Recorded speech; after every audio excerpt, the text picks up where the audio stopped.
नेतृत्व और दक्षता साक्षात्कार केवल विषय पर प्रश्न पचाए ताहा नुहे पद पदवी नियुक्ति पाइला नेतृत्व नेवा गुण से अधिकारी कि नुहे से संपर्क में धारणा प्रवीण विचारक मान मन में सृष्टि हुए से संपर्क में प्रश्न पचारि था। ठीक अच्छे जो आप साक्षात्कार नौ तो से साक्षात्कार विषय नहीं प्रश्न पचाए ताहा नुहे से पद पदवी जो पदवी तुम्हें जाइ साक्षात्कार से पदवी पदवी तुम ग्रहण कलापर तुम मैंने कौन कर से विषय में प्रश्न पचारि था।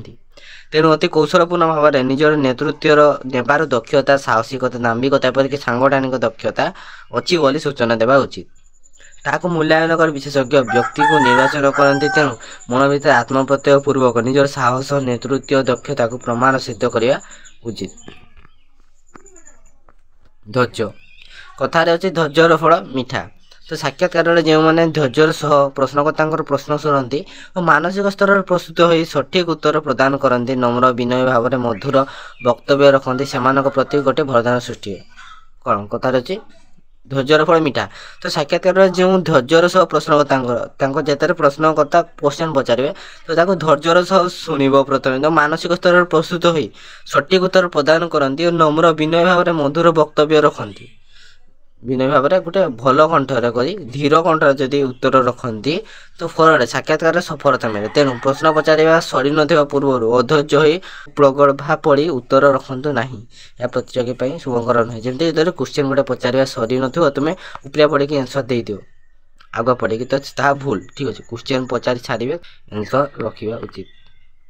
साक्षात्कार नेवा समय आवश्यक गुणावली पूर्व सूचित अच्छे साक्षात्कार एक कलात्मक कौशल जी जपरी कौशल अवलम्बन कर उदार नम्र गुण आचरण पूर्वक निजक प्रस्तुत कराई पारा सेपरी भाव में विशेषज्ञ मानक प्रभावित कर कौशल व गुणावली गुड़िक निम्न वर्णित। स्वभाव प्रदर्शन किभली भाव में तुम्हें स्वभाव प्रदर्शन कर पार तो प्रत्येक व्यक्तिर स्वतंत्र स्वभाव गोटे अच्छी स्वतंत्र आचरण रही तो तथापि साक्षात्कार भाग ने आचरण और उच्चारण परिवर्तन दरकार आचरण और निजर उच्चारण परिवर्तन दरकार। साक्षात्कार को जीवा बेले शारीरिक मानसिक प्रस्तुत हो साक्षात्कार कक्ष को प्रवेश करने उचित शारीरिक मानसिक स्तर प्रस्तुत हो साक्षात्कार कक्ष को प्रवेश करने उचित।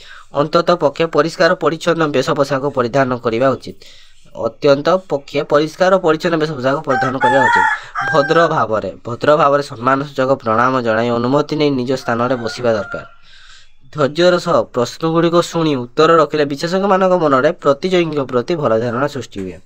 विदाय बारे पुनश्च निजर कागजपत्र धरी भद्र आचरण देखाई विदाय नेवा उचित।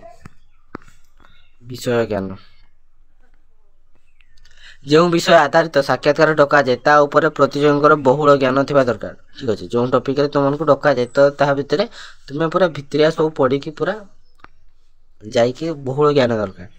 उपस्थित बुद्धि परीक्षा सहित जो बुद्धि परीक्षा विशेषज्ञ मानकर विषयगत ज्ञान को मापिबा प्रश्न पचारि थांती निजर तापरे प्रश्न गुड़िकर उत्तर और व्यक्तित्व आधार विशेषज्ञ माने निष्पत्ति नहीं थांती। भाव विनिमय कौशल साक्षात्कार कक्ष प्रवेश कला हस हस मुहर प्रतियोगी नमस्कार कर आसन ग्रहण करने को अनुमति मांगा उचित निहाती ना जदि जड़े गोटे रूम को एंट्री कर से कौन हस हस मुहर प्रथम नमस्कार कल और बसवा को अनुमति मांग सामने बसवे कि ठीक अच्छे निर्देश पाइला सम्मुख भाग में बसी नम्रता और विनय भाव पोषण कर विशेषज्ञ सामना को चाह बसवा उचित। ठीक अच्छे विनय भाव देखे चाह बसवा अने रहा सड़क सीधार बसवा एमती बंका तेड़ा न बसी पूरा सीधार बसवा। ठीक अच्छे तो भल इंप्रेशन आसी थाए तो जेपरी आमर कौन दुर्बलता प्रकाश पाइब ना अधैर्य सह प्रश्न शुणी उत्तर और साहित्यिक भाषा औचित्य बोधर प्रकाश कर विषय मैंने खुशी हमें।